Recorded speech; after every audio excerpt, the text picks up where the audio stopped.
Hi, it's Anna from Skycomp Solutions, and today I want to share with you everything you need to know to host your first Teams webinar.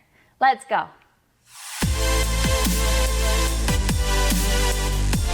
First thing that you need to keep in mind that you need to have Microsoft Teams Premium account in order to be able to host Teams webinar. If you are considering of getting that or already have one, then keep watching. All right, in this video, we're going to talk how to create and design your Microsoft Teams webinars. In order to create your webinar, you just open your Teams app, go to the calendar, and on the top right corner, you see the new button. Just click this drop down arrow and you see webinar. From here, we have our pop-up window with just all webinar settings. Here we give it a very nice title and we choose a date. Let's do 30th, I like the date. And choose a time that's appropriate for 30 minutes. For me, that's good, but you can choose any lengths as you want. Add the description. Of course, here you'll write that what your webinar will be about. Then let's move on. Here we have organizer, co-organizer, and presenters from your organizations and external presenters. So that's very important to understand the difference. Co-organizers are people who have exactly the same rights as you as an organizer to manage the event. The presenters from your organizations, people with the same email domain as you have. People have limited control over the webinar, but they can still go to the breakout rooms and participate in Q&A session.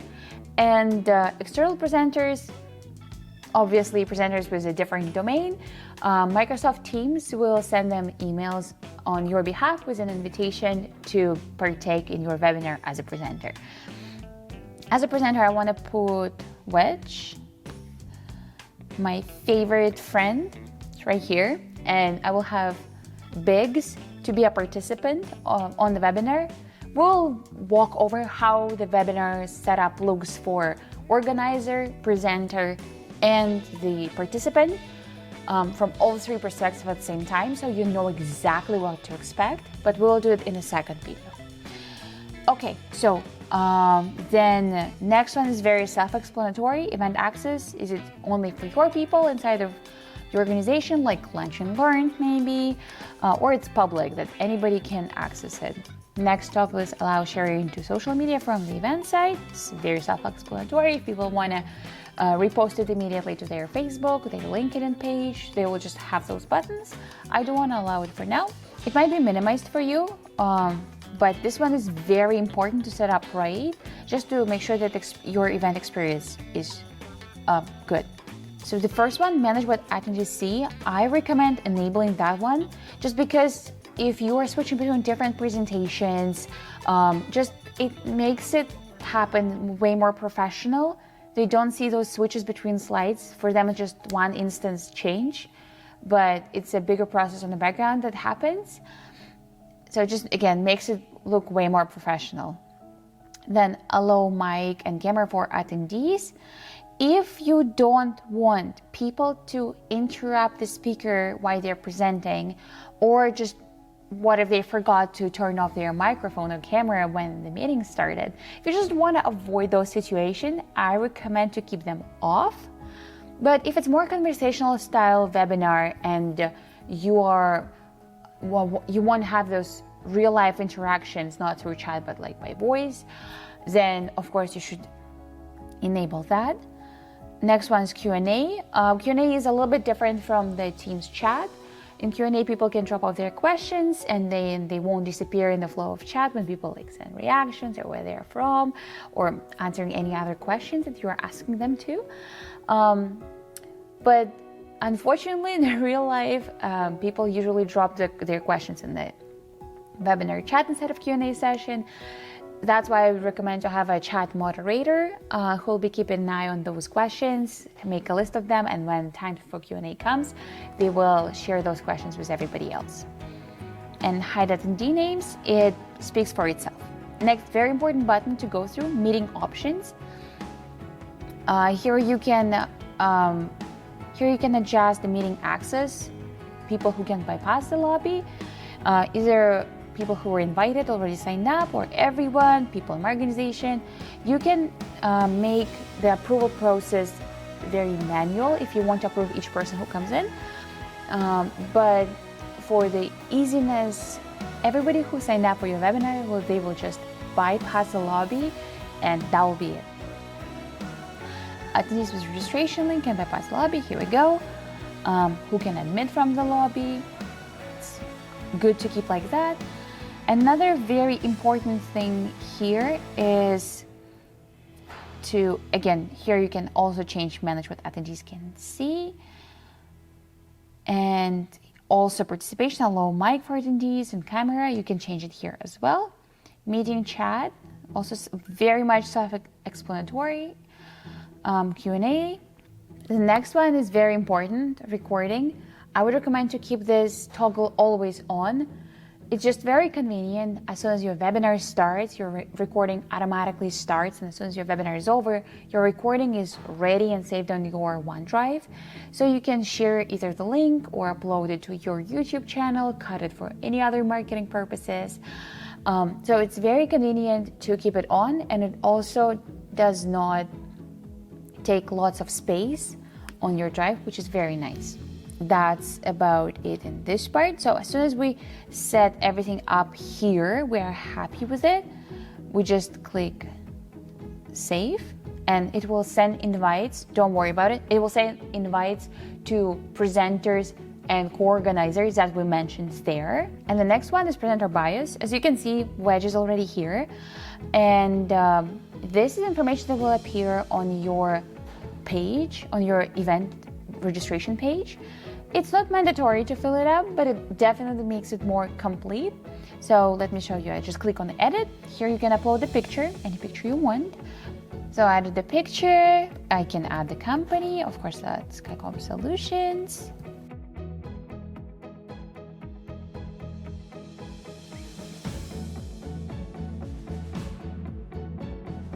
Again, and click save, no judging me on that. I'll show you how it looks on the website. And then we got to the fun part, the theme. You can add your logo, theme color, which will be color of your buttons, some links. Just to show it different, I'll make it teal. For logo, I'll just upload the file. Again, it has to be under 5. All right, and just add that. And for the banner, I would recommend, again, it has to be under 5 megabytes. The banner won't be stretched from left to right, unfortunately. It will blur a little bit of it. But the dimensions for the banner, I would recommend to have 1840 by 460 pixels. All right, I think that looks good. I don't want to wait much, so let's click publish site. All right, you got to share a link immediately. That's a link you can share on your socials. You send it by email, by Teams. I just will close it for now and click view publish site on top right. And let's see, remember our teal color that we changed? Here we go, all the little icons turn teal and the color register. Our banner looks like this. And here we go, that's our presenter with the title, the name, the logo or photo. And the little blurb about them. It shows the date and time. If I want to register, I'll just put my name and email address and click register. Let's quickly go over the last few things. So under registration, under configuration, it's very simple. It shows event capacity. In the current version of Microsoft Teams, you can have up to 1,000 fully active participants, which means all 1,000 of them can have a mic and camera on during the webinar. So that's pretty impressive. Again, if you want, you can require manual approval for all your registrations. So instead of Teams automatically processing it, you'll get a notification about, hey, this person wants to sign up, would you approve them or not? If you want to go through that process as well, you can enable this. Also a wait list if you're out of the capacity, and also limit registration date if you have a specific date for a sign up. You can also customize it to make all the registration coming from specific country or states or province, specific industry or job title. Let's say you do something for people who are working only in marketing, let's say, and job title is required to be added to it. I will save changes that will warn you, which is very nice. Attendee status. Here you will see everybody who registered or canceled, because sometimes people can cancel their registration if their plan changed. Right now I don't have anybody registered, so I can show it to you. All right, emails, that's an automated emails, but you can edit the text for each one of them. So it will see, hey, you registered for this event name. It automatically will be pulled from your webinar details that you filled up already. If you want to change some of the basic wording, for example, I don't like, we look forward to seeing you. Let's say, excited to see you at our webinar. You can absolutely do that. Just click save. The only thing, you unfortunately cannot change the email address those emails will be coming from. They'll be coming from automated Teams or Microsoft address. Sometimes they can land to spam, but mostly they got directly in the people inboxes, and there's no issues with that. And you can just fix any templates if you'd like to. But again, we're trying to keep it simple here. All right, and the reports, that tab will make sense after your event is over. It will show how many people looked at your page, how many actually registered, how many canceled, and the list of everybody. You can also download it from here if you need the stats for your webinar. Recordings, again, after your event is done, it will be there. And you can publish it from OneDrive as well. And in the apps tab, you can add any integrated apps to it. If you want just to enhance your virtual event experience, have polls or virtual assistants or any other things, it's all up to your imaginations. That's all. I hope that was very helpful. And if you have any comments or questions, just drop them in the chat below. Hit this like and subscribe button to stay on top of the tech updates from Skycomp Solutions, and see you in the next video. Bye.